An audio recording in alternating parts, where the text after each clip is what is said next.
we've got a lot of resources that are here to help. So we've got a lot of things that we want to share with you. I'm concerned whether or not you can see my screen okay. Yep. So we're going to go ahead and move.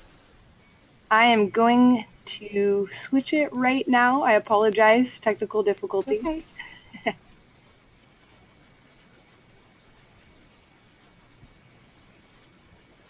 All right, all you ladies.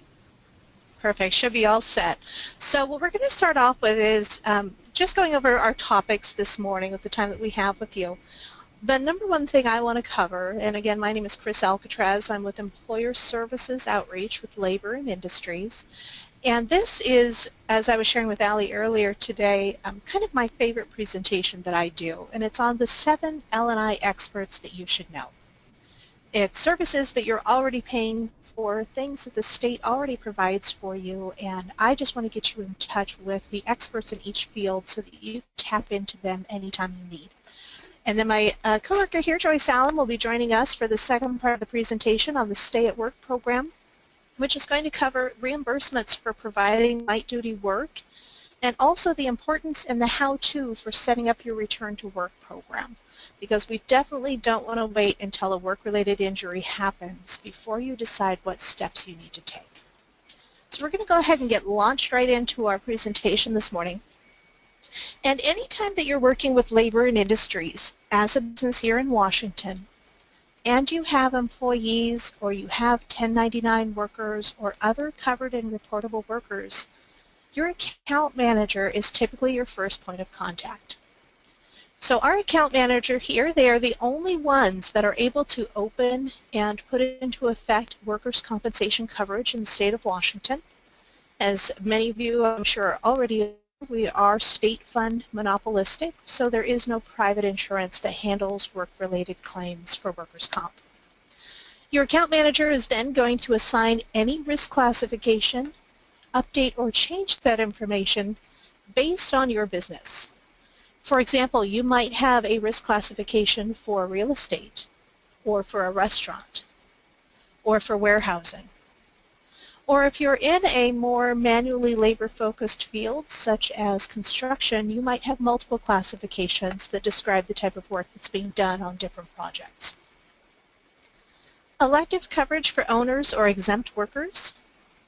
So owners of a business that are not required to have workers' compensation coverage can opt into that system. Or exempt workers, for example, nannies or someone working in your private home, you can also opt in to provide coverage for them through our workers' comp system. Your account manager is also the one that would have to issue any refunds if there was an overpayment or perhaps a waiver. For example, for a late filing fee, if they waive that for you and issue a refund, your account manager approves that as well. The other part where the account manager ties into the claim side of our agency is they're the ones that would actually assign an injury claim to a specific business's account. So anytime we have an injured worker in the state of Washington and they tell their medical provider, you know, this is a work-related claim, here's what I was doing, that provider actually starts the claims process by filling out an L&I claim form, and that comes into our account managers to assign it to your business account. And then they would send out a notification to you letting you know that a claim has arrived and that we have assigned it as your worker. So contact your account manager about, well, there's two key things that typically come up most often.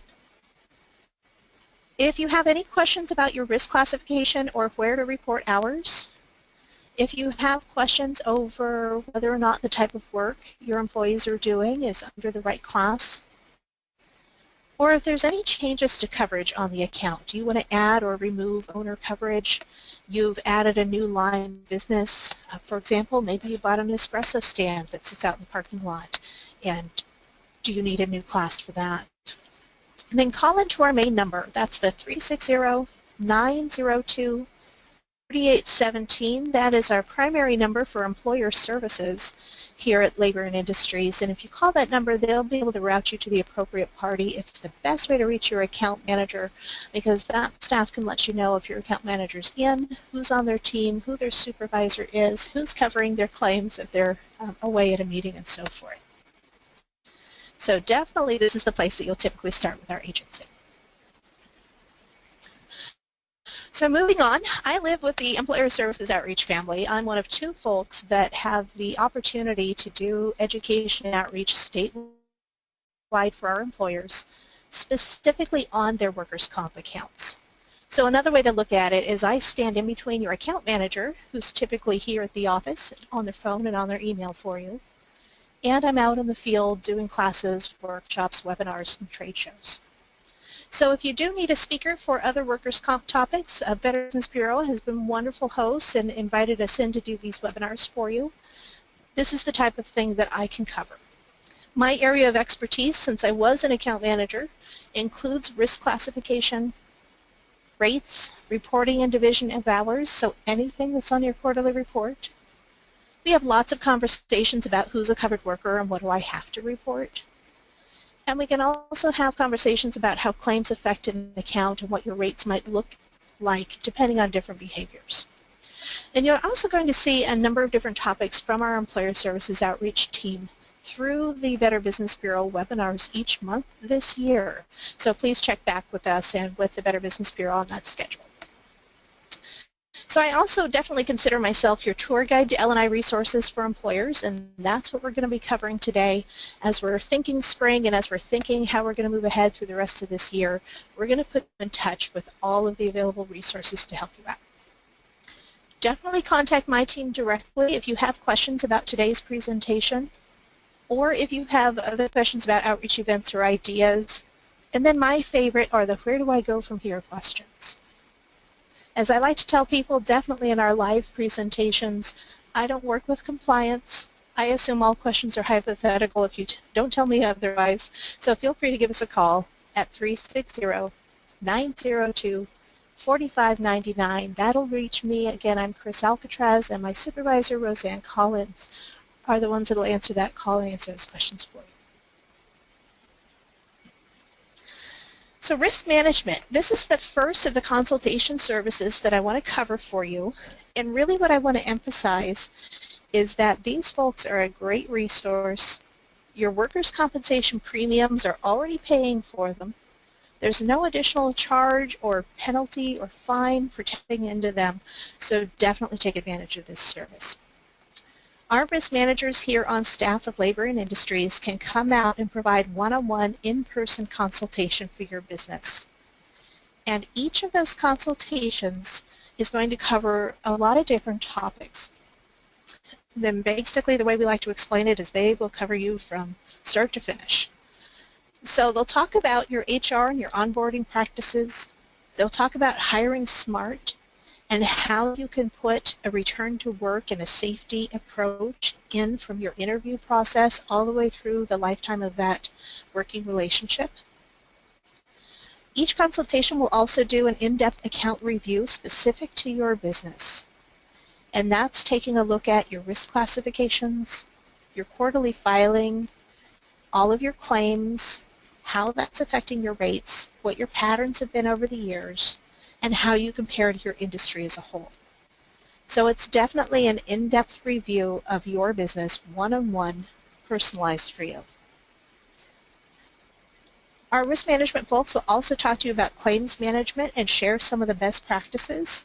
And what they really focus on is tying in how you handle your claims versus how that shows up on your rates. So you can really see the financial impact. And many of them will also walk through those what-if scenarios with you. What if someone's driving a forklift and this happens and they're out of work for this long? What does that do to my rates? What are my different options? And they can talk to you about that as well. Safety and prevention and how that also affects your bottom line. Risk management folks are a unique part of DOSH, the Department of Safety and Health here at Labor and Industries, in that they are consultation services. They come to your business by invitation only. The details of their consultations are private and confidential. They do not share them with audit, they do not share them with compliance, and they do not even share them with me. So they really do value the opportunity to come meet with you as a proactive one-on-one consultation. And they really will focus the importance of management commitment to upholding all of the best practices and suggestions that they'll give you. So if you want to contact risk management, definitely talking to them about how do you reduce costs by better managing your account and claims, and also those what-if scenarios. How do I compare with my industry? How do I continue to make myself competitive? Those are the types of questions that they will cover. And you can contact risk management by going to our public website and just keying in risk management, or you can give a call to either my phone number that's already been provided, or the employer services team number as well can also connect you. So the next folks that we want to talk about are in the safety and health consultation. And one of the key words that I really like to emphasize for folks is that consultation is outreach and education focused. Compliance is measuring up whether or not folks are in line with the law, and penalties, unfortunately, are often attached if they aren't. So anytime you see consultation or anytime you need assistance, call Labor and Industries, ask for outreach, ask for education, and we'll make sure that you're landing on the right side of the house so that we can get you started off right. The safety and health consultants will talk to you specifically about your workplace safety and injury prevention.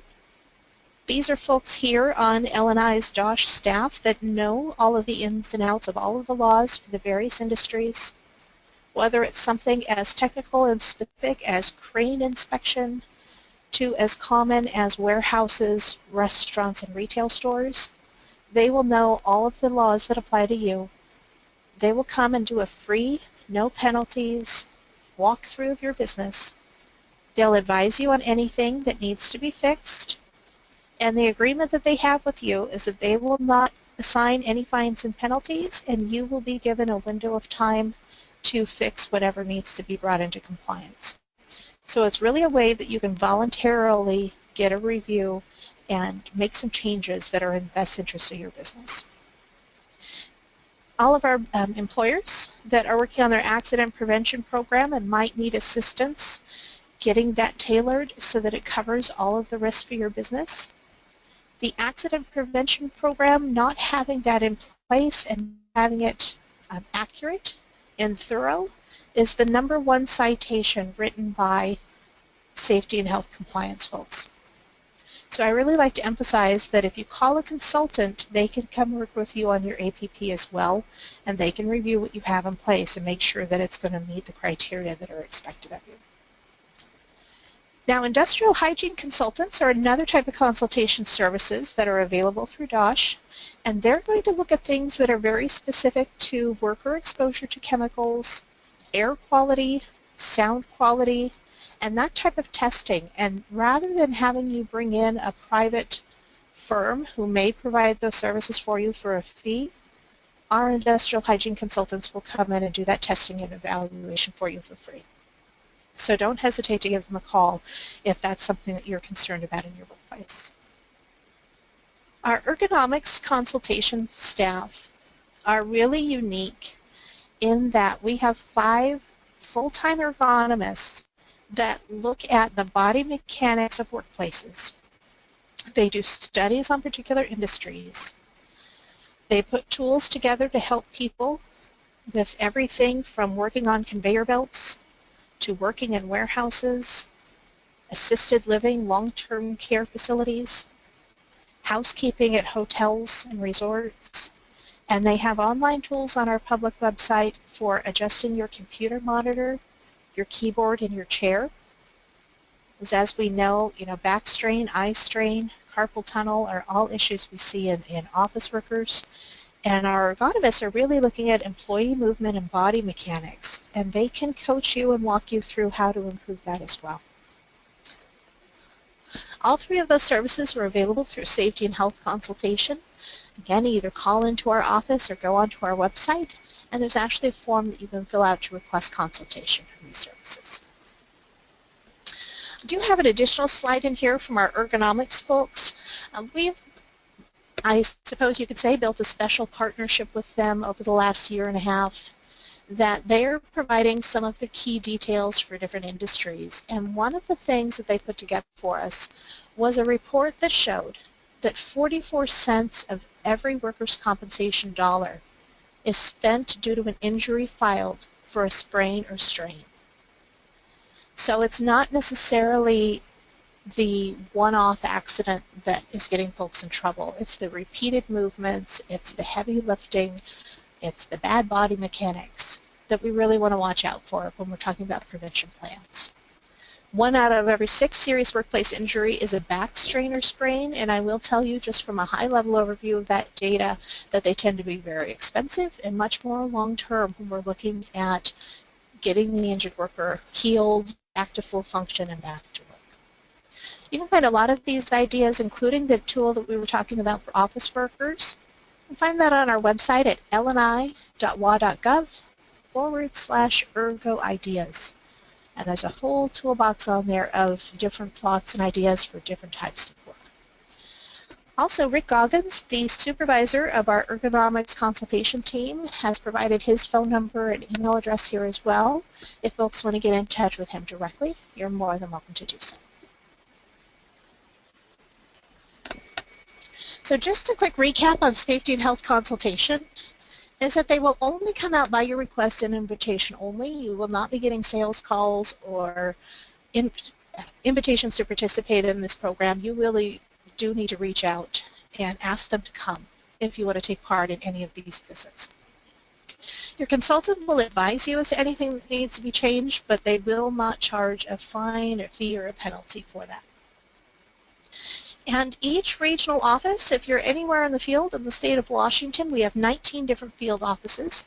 You can contact your local L&I office and ask for any of these services, and they will put you in touch with the regional consultation manager based on your location. There's also an online request form. So the other key selling point, I suppose we could call it, is that if you do ask for a voluntary safety and health consultation, that will automatically take you out of the rotation for a drop-in compliance visit for a full year. The only time that I suppose, verbal contract doesn't apply is if a current employee or past employee files a complaint against your business, or if there's a hospitalization of an injured worker where we have federal requirements to follow up with you. Other than that, safety and health consultation can actually help you avoid having those surprise compliance inspections. So it's a great way to go to get your business on track and to be able to schedule in advance when we'll be making contact and what type of conversation that's going to look like. So avoiding unexpected liability, knowing who is a covered worker, this is a type of conversation that I cover on my team daily, whether by phone or by email. And really it's a matter of just advising the business community when an injury happens, what we really need to know is who is responsible. When we're talking about liability for workplace injuries, we use the term here at L&I of a covered worker. And the reason that we focus so heavily on covered worker is that that's how our agency classifies these folks. They could be a real estate agent, they could be a casual laborer, they could be part-time or full-time, on-call, temporary or seasonal, paid by a 1099 form or W-2. They could be labeled many, many different ways. And it's really important for folks to know that being paid by an IRS form 1099 does not automatically exempt from workers' comp coverage. So we definitely look at different criteria for that. The reason I want to bring that up even in today's conversation is that, as I'm sure you're aware, L&I workers' comp coverage is really an insurance premium. And it's the folks that are paying into that insurance pool that are covering the costs for all of those reported injuries. Now, if you were found responsible for a worker and you did not have workers' comp coverage in place, the claim will be accepted. So this is not like some other type of private insurance, automobile insurance, or so forth, where if you don't have coverage, nobody picks up that claim for you. By state law, we are required to cover any work-related injury, whether or not that employer was in compliance with us. When we accept that claim, then audit would go back and review 1 to 3 years of records to determine what premium was actually owed to our agency, plus penalties and interest. And again, this is a worst case scenario. We never want to have a relationship with a business that starts off by a claim being filed before we ever had a chance to talk to you about setting up an account. So in this case, there's also a penalty for having a claim filed before you were registered with our agency. And the reason I put this out there, even though I'm definitely not in the compliance side of the house, I definitely work in outreach and education, is we want businesses to know that it's really important for you to be aware if you have any liability for workers, whether it's subcontractors, 1099 workers, and so forth. It's really important that you know and that you have an understanding of what L&I is going to look at for that liability issue. So I have a couple of the resources that you might want to tap into that are available through our website or through our local field offices if you request them. The record keeping and reporting guides are going to show you what information you need to keep on each worker or on a subcontractor if you're subbing work out. The Employer's Guide to Workers' Compensation is basically our starting point to all of the different pieces of the agency that come into place when you're an employer in our state. I will tell you that when we updated that publication about 18 months ago, 49 different people had input on different programs that we cover. So it really is a thorough guide for our business community.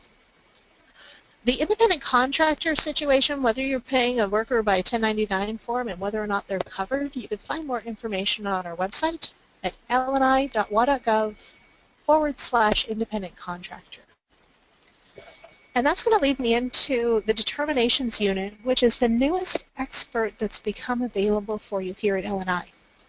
The determinations unit was formed in order to give a written decision on coverage topics such as jurisdiction and independent contractors without performing an audit, charging any fines, penalties, or fees for this service. So if you have questions on whether or not someone is a covered worker, maybe you're looking at going into a new contract, or maybe you're looking at a new working relationship with business partners or subcontractors doing the work. If you want a more formal written decision rather than just talking to me over the phone, you're welcome to contact the determinations unit, and they will give you a written decision based on the facts provided. It does not trigger an audit, and L&I will stand behind that decision as long as the facts provided by you haven't changed. So this is a new service that just went into place in about the last 8 months or so, and you can contact them at determinations@lni.wa.gov. The other L&I staff that you may want to be aware of that are available to help you is that a claim manager is the only one who can make decisions on the benefits that are allowed for a specific claim. Your claim manager is assigned when a claim is filed with our agency. So I don't have a way to know in advance what claim manager you may be working with until we actually get an injured worker's claim that's actually filed and submitted with their medical provider's information. But if you call 1-800-LISTENS, we can get you in touch with claims and help work through any of those questions that you may have. Our agency also covers employment standards issues as far as state-mandated wages, breaks, and hours, federally protected leave, those types of questions. You can call our office as well at 1-866-219-7321. And if you still need help and you're not sure where to start, you can always contact our small business liaison. Rose Gunderson and her team are available to answer questions on doing business in Washington and can help troubleshoot any concerns that you have when working with our agency. So a quick recap. Just another reminder that consultation services are by your request only. If you weren't aware that those services are available to you at no additional charge, well, that's why I'm here. And that's why we wanted to bring that up in our first webinar with BBB, is that these are available at no additional cost for you, and we definitely encourage you to take advantage of them. So I'm going to transition now and hand over the microphone to Joyce Allen, who is our Stay at Work Outreach Specialist, to cover the rest of our webinar today.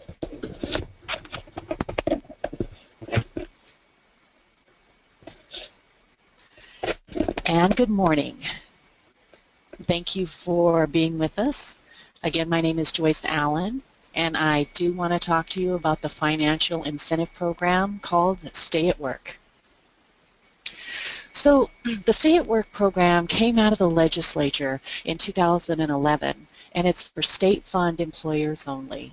And it's financial incentive to help employers get their injured workers back to work. So we had an old school golden rule, I guess, in the workers' comp system, and the habit was someone was injured on the job and then they would go home and they would get back to full duty recovery, and the doctor would say, okay, you can go back to work now. You can now perform the duties that you were assigned to do. And employers for years were asking for assistance financially with their workers' costs, and the department stated, if you bring them back to work and keep them working, then we won't pay time loss. So to avoid that cost, the legislature has assisted financially with employers for this reimbursement. So the new golden rule is you don't get injured workers well to put them back to work, bring them back to work and get them well while they're connected.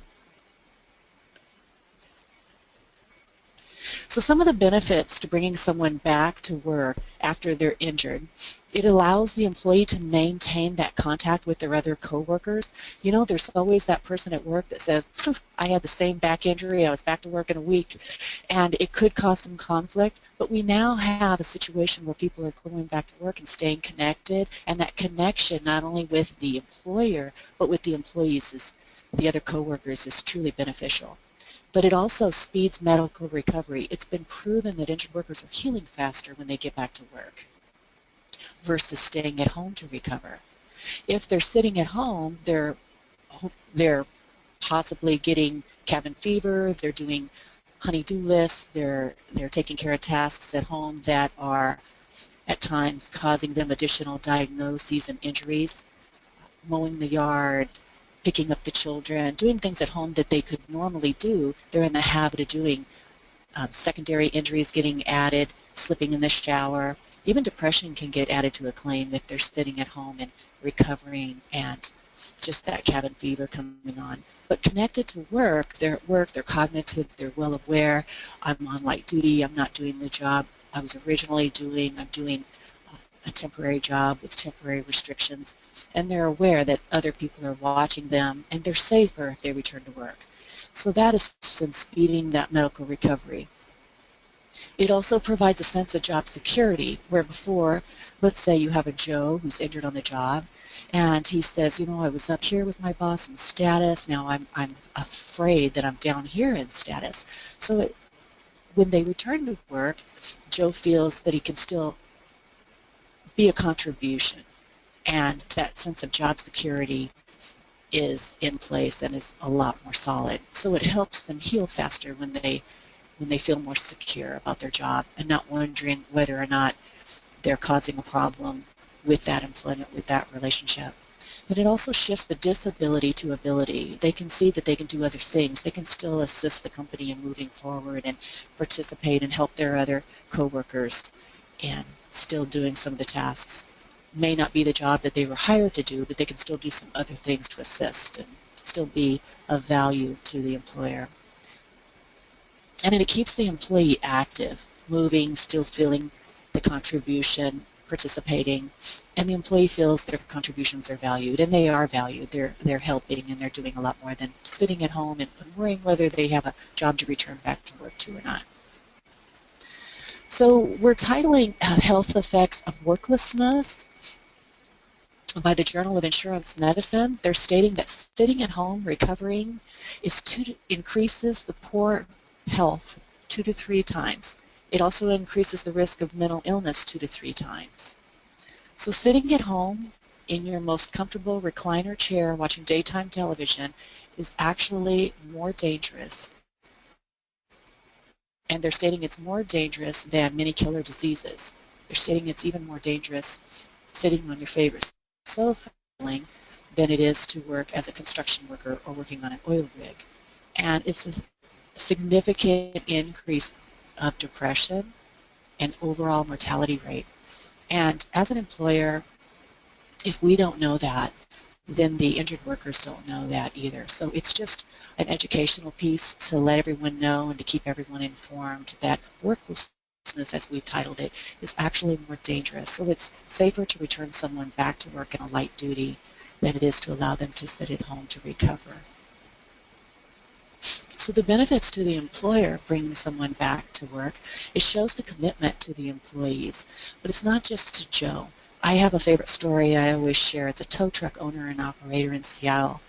And he shows his commitment to all his employees. He created a flow chart and he put it up in his work site, and it shows what to do if you're injured. This is what you do, this is where you go, this is the next step, and it gives different scenarios. And that shows the commitment that you may not have an injury today, but if you do have one, we're truly going to take care of you and help you, first of all, get you back to work, keep you moving, keep you connected to us. We're going to take care of you. That commitment to the employees in return has shown us through the last 3 years since this program has started that the commitment returns from the employees back to the employer as well. You're really taking care of me. I'm going to do everything I can for this company as well. It's really creating communication with the employer and employee and the coworkers and the employee.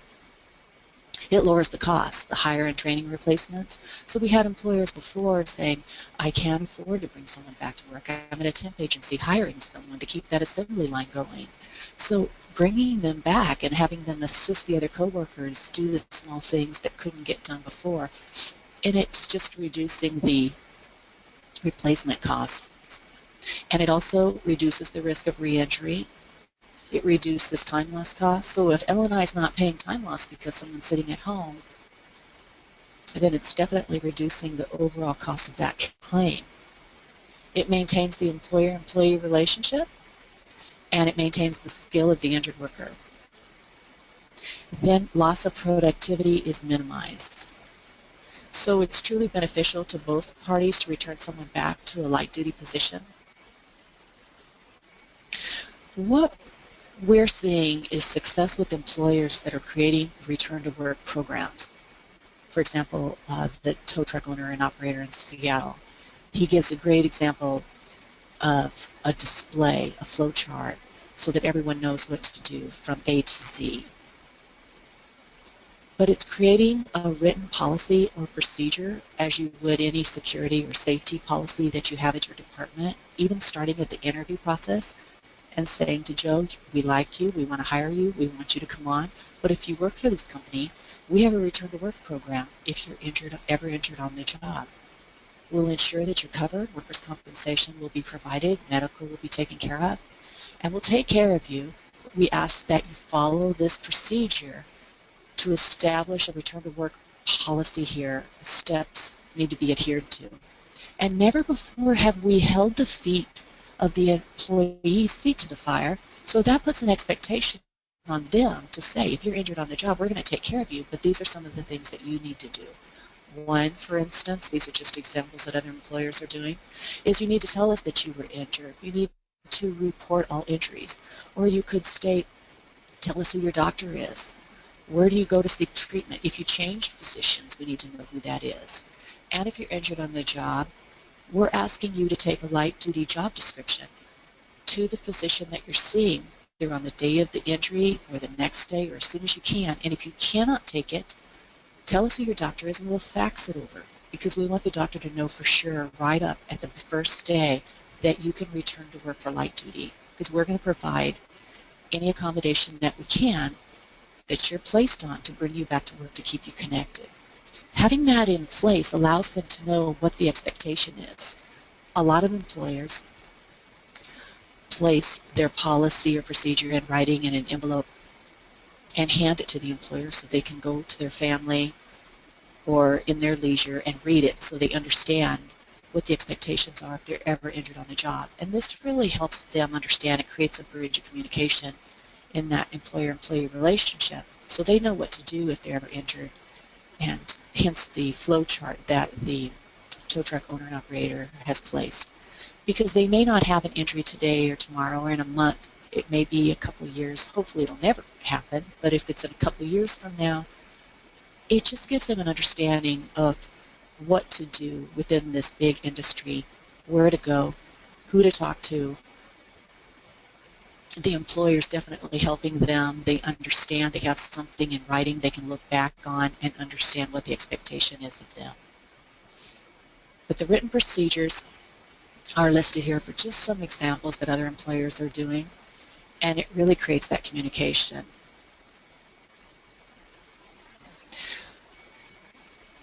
When someone's injured on the job, we have physicians that are within the provider network with labor and industries, all in agreement that they are completing an activity prescription form in the doctor's office. So when someone is injured on the job, they complete a report of accident.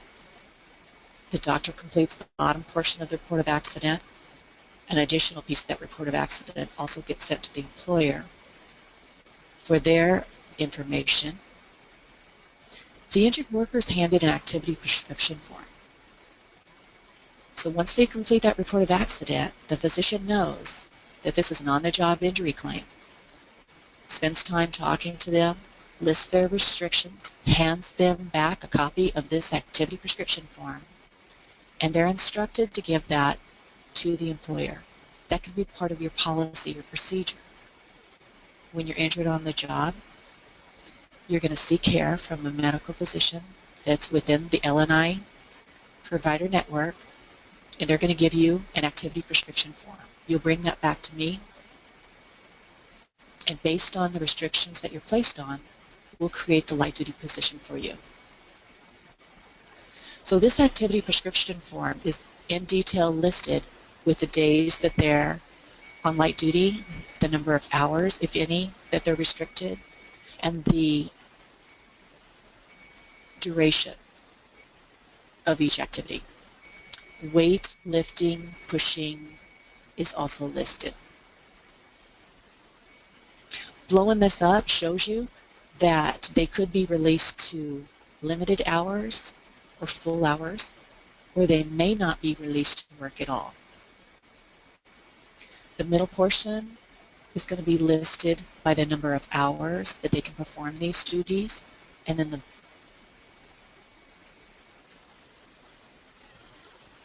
I guess I went to the next slide. So this is a copy of the job description form that hopefully you will use. Now, the job description form, by the way, is listed on the Stay at Work website. You can download it. But this is what you would want to give to the injured worker or fax over to the doctor that lists the light duty. It's very similar to the activity prescription form, and it lists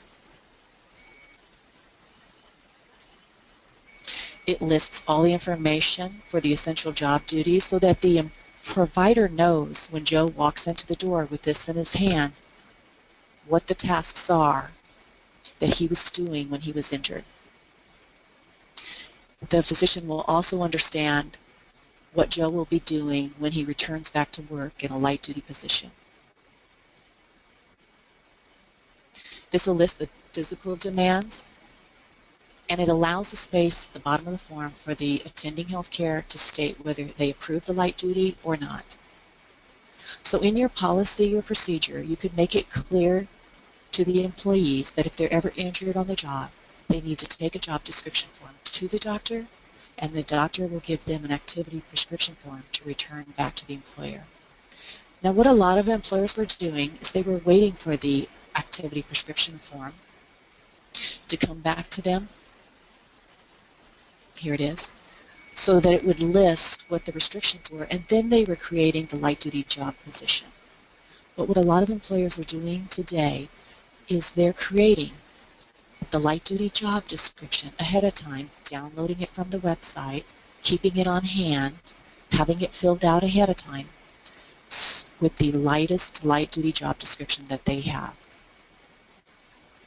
And then when the worker comes back with the activity prescription form, they can clearly state, yes, you can do this lightest light duty job, or maybe we can even increase some of your tasks based on your restrictions. But having this job description downloaded and completed long before the injuries occur just allows that proactive piece so that when Joe's injured, he knows where to go to receive this job description form, take it into the doctor's office, clearly stating to the physician, I work for an employer that wants me to come back to work light duty. And like I said, when the provider sees that there's an on-the-job injury, a report of accident is completed, and that starts the claims process, that physician will then have this light duty job description form to review, will approve it, yes or no, and send the injured worker back to work with this signed and with a copy of the activity prescription form.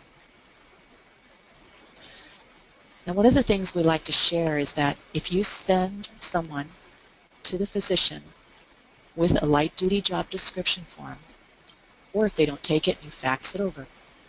If that physician does not get back to you, you can still bring them back to work in a light duty position. If they have an APF, an activity prescription form, that lists all of the activities and the restrictions, and you can make a sound decision that they're working within those restrictions, bring them back to work. Before, we were having employers wait, and sometimes it was taking a day or 2 days or 3 days, sometimes a week, so that the employee was sitting at home waiting for the physician to get back to the employer. So we're saying now, if they're walking into the physician's office with this light duty job description and the physician does not mark it or return it, they have an activity prescription form. Go ahead and return them back to work. And then when that form comes back in, you'll send that to the Department for Reimbursement, which we'll start talking about. So the Stay at Work program is legislatively mandated. It's for state fund employers only. It's not for self-insured employers. And it's that financial incentive that's helping employers bring individuals back to work on light duty. One of the things that we just recently completed was a provider campaign. We went out and met with providers to explain to them why additional forms were walking in the door, why new light duty job descriptions were coming in, why we're asking them to assist us in completing them and reviewing them. And now we're paying them, there's billing codes that we're paying them to review these light duty job descriptions, to talk to employers about light duty positions.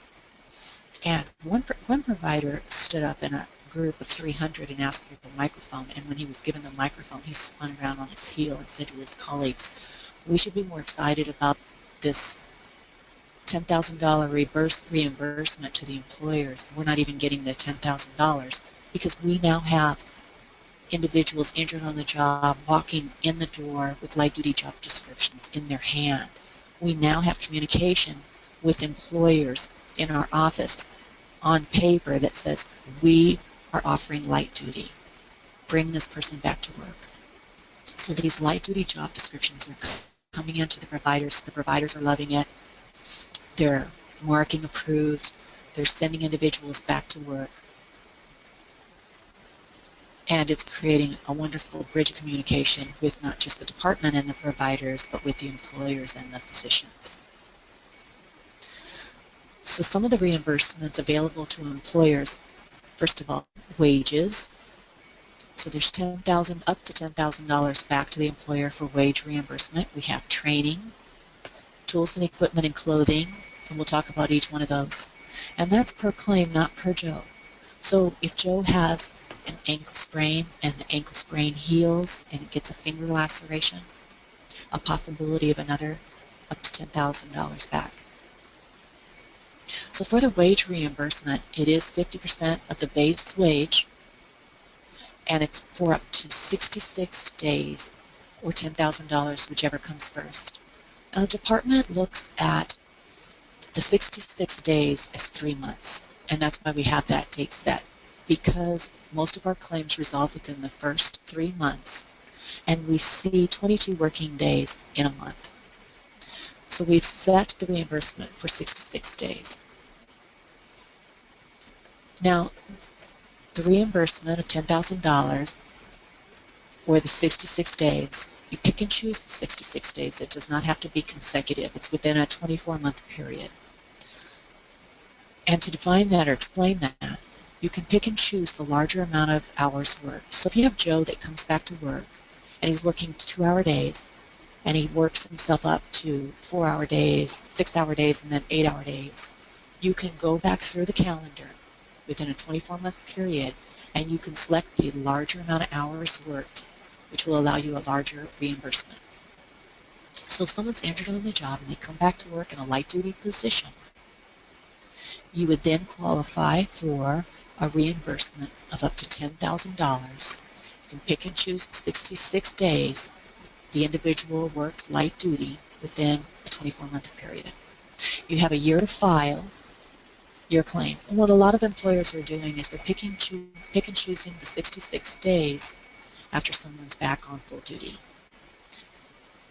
And what they're doing is they're waiting until someone's back on full duty and then they're submitting the application at the Stay at Work website for reimbursement. There's also training reimbursement, and this is training that the employer feels is necessary to create the light duty position. A lot of employers are getting books, $1,000 per claim for necessary materials. They have employees participating in online courses, maybe at a community college. We have some construction companies having their employees getting flagging certified, and we have some fire districts that are getting online courses for additional certifications. We have some employers that are purchasing safety videos and equipment for training. But it's $1,000 of training material that's needed to create that light duty position. We also have a clothing reimbursement. It's $400 per claim. It does become the property of the injured worker. A great example that I had last year was in February of 2015. An employer from Spokane had requested a parka that you can plug in and it warms up. And the employee received that parka after the claim closed. That became her new coat. And it's $400 per claim. So maybe if you have someone that's digging ditches or working in a warehouse and now you want them to work customer service, maybe some button-up shirts or some khaki pants, but it's $400 per claim. So the Stay at Work website, and in blue, that's our website, stayatwork.lni.wa.gov. You can go to the LNI website and you can find us at the bottom. You can also type it into the search box. On this LNI website, we now have a new green button to apply online. You can watch all our videos from our website. You can find a workshop and attend a workshop in your local area. You can sign up for an additional webinar. All of our brochures and handouts can be downloaded. We also have a new tab right in the middle titled Start with 5 Simple Steps. A lot of our videos here can also be used as training. So say if you have a safety seminar or quarterly safety meeting, you can have your employees come in and watch the safety videos that we have available. We also have return to work videos that can show them why it's important to return to work and participate and stay connected.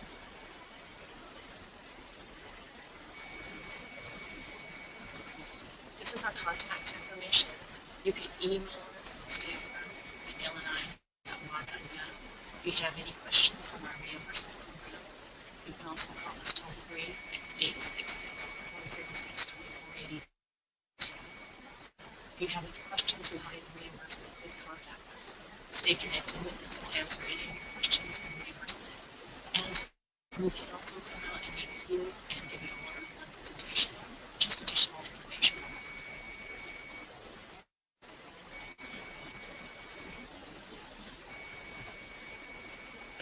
Thank you for your time. If you have any questions, please send them either one of us, and the general mailbox is reviewed constantly, so we'll be quick to respond to you as quickly as we can.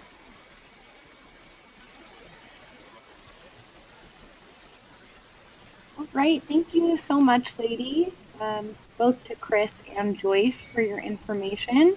We did not receive any questions throughout the presentation, so I would like to open it up. If there are any all-encompassing questions about what Chris and Joyce covered, we'd love to hear what you have to say or what came to mind when you listened to and saw the slides that they presented today.